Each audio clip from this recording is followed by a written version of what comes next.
মানুষ বয়স বাড়ার সাথে সাথে জীবনকে বোঝে, যখন তাদের চুলে পাক ধরে, যখন হাড় থেকে মাংস খসে পড়ে।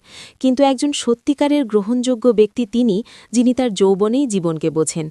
আমি চাই আপনারা বুঝুন যে আপনাদের যৌবনে, আপনি কিশোর, তরুণ বা ১৯ বছরের যুবক যাই হন না কেন, যদি কেউ জীবনকে বোঝে তবে সে একজন বিশ্বনেতা, একজন রাষ্ট্রদূত হয়ে উঠবে।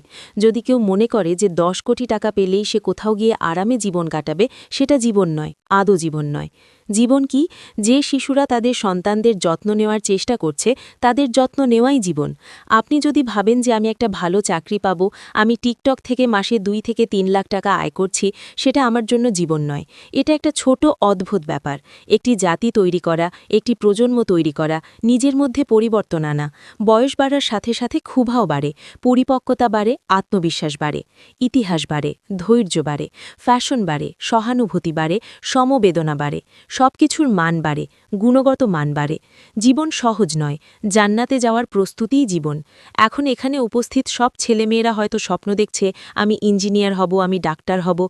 এগুলো দারুণ স্বপ্ন, কিন্তু কে এগুলো দেখে? এগুলো সবই নষ্ট।